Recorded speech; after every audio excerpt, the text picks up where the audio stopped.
Alhamdulillah, kita mengawali pertemuan Jumat ini dengan bersyukur pada Allah Subhanahu wa Ta'ala. Kita masih diberikan kesempatan untuk berkehidupan, dan di antara sekian orang yang hidup, kita masih diberikan kesempatan untuk beriman. Dan di antara sekian banyak orang yang mengaku beriman kepada Allah Subhanahu wa Ta'ala sampai detik ini, kita yang diberikan kesempatan untuk membuktikan keimanan kita kepada Allah dengan menunaikan ibadah salat Jumat berjamaah. Semoga Jumat yang kita tunaikan di penghujung Al-Muharram ini dijadikan Allah Subhanahu wa Ta'ala sebagai Jumat terbaik di antara sekian Jumat yang telah kita tunaikan dalam berkehidupan. Hadirin, saat manusia diciptakan dan penciptaan itu diistimewakan oleh Allah hingga diviralkan di kalangan makhluk yang tercipta lebih dulu, yaitu malaikat. Al-Quran surah ke-15 Al-Hijr di ayat ke-28 mengabadikan peristiwa itu saat Allah Subhanahu wa Ta'ala berfirman, "Wa idh qala rabbuka lil malaikati inni khaliqum bashara." Muhammad sallallahu alaihi wasallam pelajari, pahami dan ingatlah ketika Rabb-Mu yang Maha Agung itu memviralkan, menyampaikan kepada seluruh kalangan malaikat bahwa Allah akan mencipta makhluk baru yang istimewa, yang berbeda dengan malaikat, tidak sama dengan jin yang tercipta sebelum makhluk ini, karena ayat 27-nya menghadirkan penciptaan jin. Wal janna khalaqnahu min qablu min naris samum. Dan jin itu dicipta sebelum manusia dari bahan materi api yang bergolak. Bashar, makhluk ini disebut dengan bashar, disebutkan 35 kali kata ini dalam Al-Quran dan sekali dalam bentuk dual. Lalu setelah tercipta, prosesnya secara fisik disebut tampilan yang sempurna. Dan kesempurnaan ini ditampilkan oleh Allah dengan bersumpah pada 3 risalah Nabi dan Rasul yang sangat viral dan berpengaruh sampai dengan kini. Nabi Musa alaihissalam, Nabi Isa alaihissalam, dan puncaknya Nabi Muhammad sallallahu alaihi wasallam. Al-Quran surah ke-95 At-Tin mengabadikan itu semua di ayat yang keempat, dan dibuka 3 ayat pertama dengan 3 risalah Rasul yang mulia ini. Wattini wazzaitun, menunjuk kepada tempat dilahirkan dan bertugasnya Nabi Isa alaihissalam. Watturi sinin, menunjuk pada tempat Nabi Musa alaihissalam menerima risalah yang mengangkat beliau sebagai seorang nabi dan rasul. Pertama, Tin dan Zaitun, wilayah Palestina sebagiannya sekarang di Baitul Lahm. Kemudian Bukit Tursina yang masuk wilayah Mesir pada saat ini.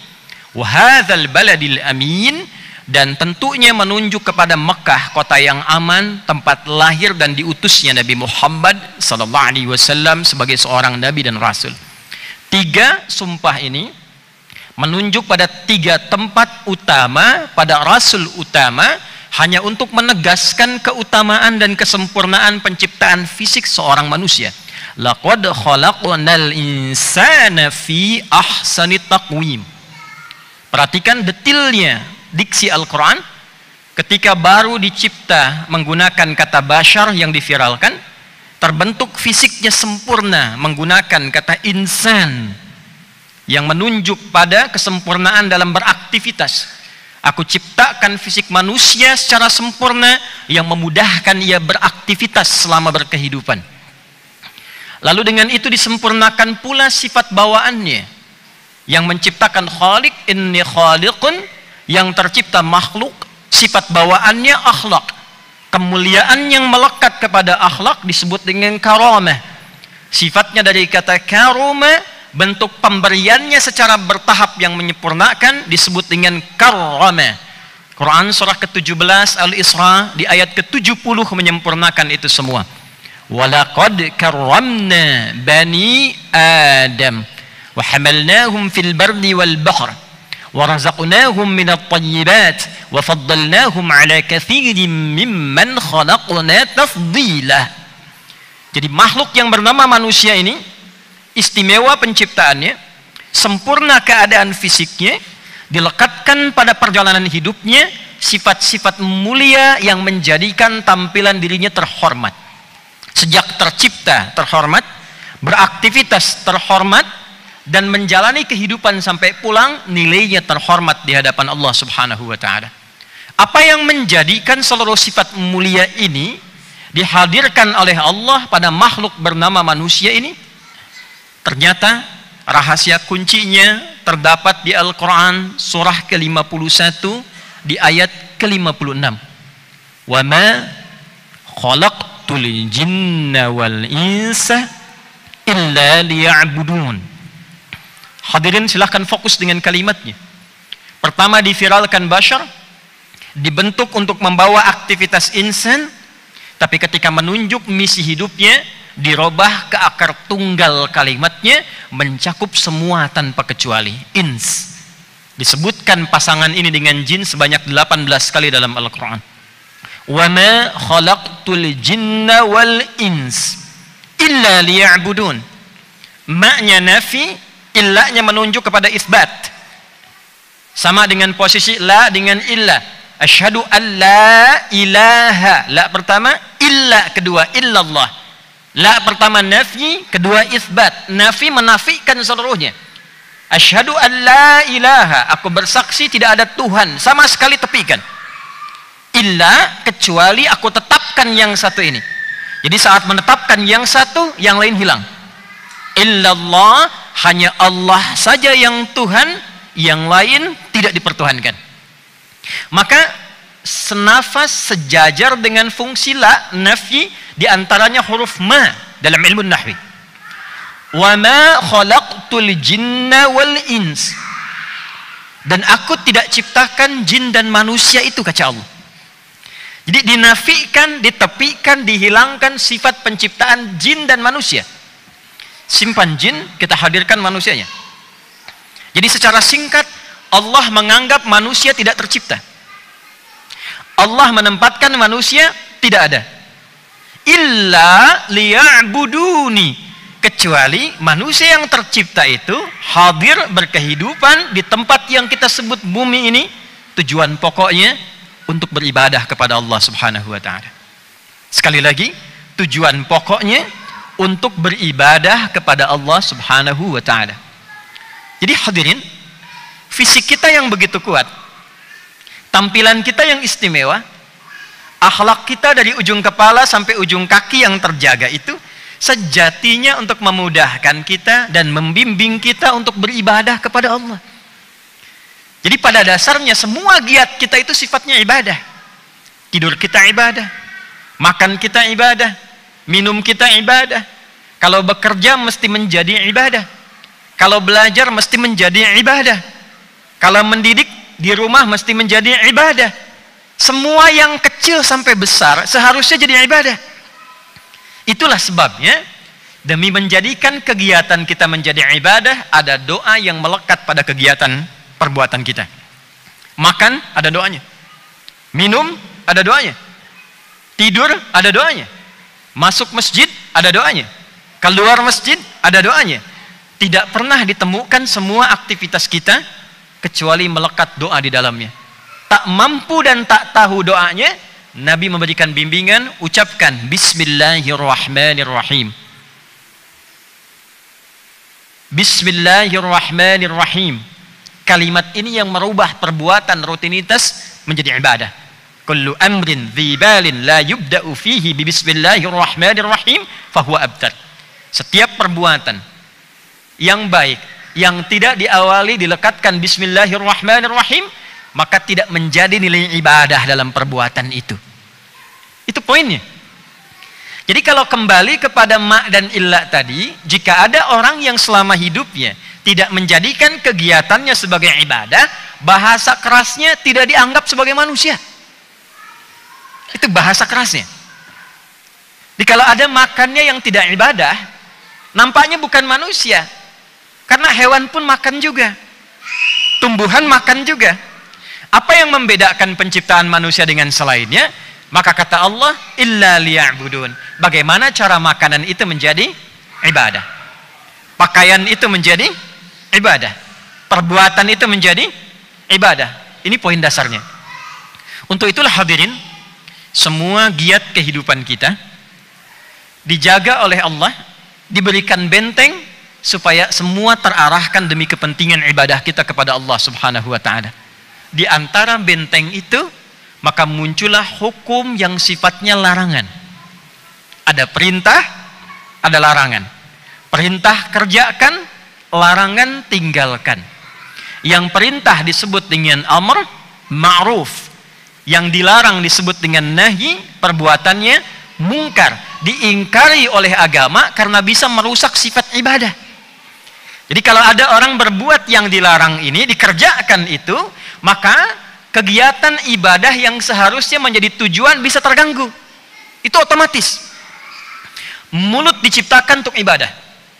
Ibadah mulut berkata yang baik, jujur, tidak boleh berdusta, berkata yang mulia. Karena itu muncul larangan jangan mencela, la yaskhar qaum min qaum. Jangan berghibah, la yaghtab ba'dukum ba'dha. Jangan menipu, jangan berdusta, wailul lil mukadzibin. Ketika lisan seseorang digunakan untuk mencela, maka sulit ia akan berkata yang baik-baik. Anda silahkan buktikan. Jika kosakata manusia itu seringkali hadir pada dirinya yang kotor, maka akan sulit berkata yang baik. Seorang menjadi, taruhlah yang disifati manusia bergaul di tempat yang kotor, kata-katanya kotor, akan sungkan berkata yang baik. Demikian pula dari ujung kepala sampai kaki digunakan pada yang haram, maka pada yang halal itu akan sulit dilakukan. Seorang suami membawa yang halal, yang haram akan anti. Nonton yang halal, melihat yang haram akan anti. Tapi ketika terbiasa menonton yang haram, memakan yang haram, maka yang halal pun akan anti. Ada dua perbuatan haram, dan ini yang akan menjadi inti khutbah kita di kesempatan siang hari ini, yang bila dua ini dilakukan oleh manusia yang nekat melanggar ketentuan Allah, maka bukan hanya menjadikan yang halal sulit dikerjakan, tapi sekaligus kata Allah, satu, merusak ibadahnya, dua, membuat malas sholatnya, dan yang ketiga, ini yang paling penting, mudah memiliki pribadi yang merusak dalam hidupnya. Quran surah kelima Al-Maidah di ayat ke-91. Innama yuridu syaitanu an yuqi'a bainakumul adawata wal baghdha'a fil khamri wal maisir wa yasuddakum an dzikrillahi wa anis shalah fahal antum muntahun. Innama adatul hasri, huruf yang membatasi hukum. Innama yuridu syaitanu, setan itu tugasnya terbatas. Yang paling inti berikut ini kata Allah. Jadi hati-hati. Kalau ada yang mengerjakan terbawa pada perbuatan ini artinya sedang tergoda oleh tugas pokok setan. Dua. Innama yuridu syaitanu, adapun tugas setan yang paling disenangi oleh setan itu, yang paling andalan, paling inti. Satu, ayyuqi'a bainakumul adawah, menciptakan peluang permusuhan di antara kalian. Jadi kalau ada orang bermusuhan dengan sebab apapun, itu setan paling senang. Karena kalau sudah bermusuhan, itu pasti yang muncul iri hati. Kalau sudah bermusuhan, yang lahir dendam. Kalau sudah muncul iri dan dendam, maka semua unsur kejahatan yang lain otomatis ikut. Orang iri hati tidurnya tidak akan nyaman. Itulah sebabnya kenapa kita baca Al-Falaq sebelum tidur selain An-Nas, salah satunya supaya berlindung kepada Allah dari sifat orang yang iri hati. Karena orang iri itu mau tidur pun masih terbawa. Dalam tidur pun mengigaunya masih membenci. Wa min syarri hasidin idza hasad. Maka unsur-unsur yang menjadikan seseorang bermusuhan itu yang paling disenangi oleh setan. Wal baghdha, dan amarah. Suami istri marahan, setan paling senang. Orang tua dengan anak timbul permusuhan, marahan, setan paling senang. Di masyarakat terjadinya kriminalitas, pembunuhan, perampokan, pembegalan, di antara faktor utamanya tidak lepas dari permusuhan dan amarah.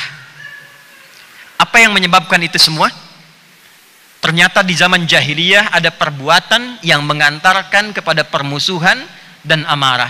Perbuatan itulah satu, khamr, yang sekarang diterjemahkan dengan miras santika, minuman keras dan narkotika. Hati-hati dengan miras, hati-hati dengan narkotika, dengan jenis apapun. Jangan sampai terjebak di dalamnya, karena kalau sudah masuk, kalau bukan amarah, pasti permusuhan atau turunan dari dua sifat ini. Ingin terpenuhi obatnya, mencuri.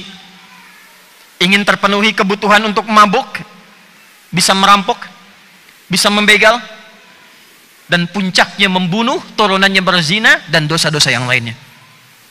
Wal maisir, ini yang sedang kita alami saat ini. Judi. Baik yang offline ataupun yang online. Hati-hati dengan game online. Hati-hati dengan judi online dengan segala bentuknya. Karena kalau sudah terjebak ke dalamnya, itu yang paling disenangi oleh setan. Racunnya datang, walaupun kelihatannya kecil 5.000, tambah lagi, tak sadar mulai mencuri. Tak sadar uang belanja habis, muncul permusuhan antara suami dengan istri. Muncul permusuhan antara tetangga dengan yang lainnya. Silahkan dicek. Bila judi sudah merebak di lingkungan masyarakat sampai ke tingkat yang kecil, itu tanda awal kriminalitas akan mulai memuncak. Bila miras dan narkotika sudah tidak bisa ditangani, ini tanda awal dan tinggal tunggu kriminalitas akan berkembang pesat. Untuk itulah hadirin, dalam Jumat ini, mari kita akhiri khutbah yang singkat ini dengan yang pertama mengingatkan diri kita, agar senantiasa mendekatkan diri kepada Allah Subhanahu wa Ta'ala, menjaga bekal hidup dengan meningkatkan ibadah, dan ingat yang kedua, jaga diri kita dari provokasi setan, khususnya dosa-dosa yang tanpa kita sadari dan hadir di sekitaran kita, walaupun sulit dikendalikan, tapi dengan iman kita coba hadirkan kemampuan maksimal sehingga terhindar dari apa yang dibenci oleh Allah Subhanahu wa Ta'ala. Baik itu miras dan narkotika ataupun judi yang berkembang saat ini, hati-hati dengan itu semua. Wa yasuddakum an dzikrillahi wa anis shalah. Lama-lama kebanyakan judi, malas salat. Lama-lama musuhan, lama-lama mencuri, malas ibadah. Kalau sudah hilang maksiat, maka hilanglah kesadaran akan fungsi awal ia diciptakan, yaitu untuk ibadah kepada Allah Subhanahu wa Ta'ala. Semoga kita dilindungi oleh Allah Subhanahu wa Ta'ala, semoga keluarga kita dijaga oleh Allah Subhanahu wa Ta'ala, dan semoga bangsa kita, negara kita dijaga oleh Allah Subhanahu wa Ta'ala sehingga terlahir kemakmuran, kedamaian dan ketentraman yang kita harapkan.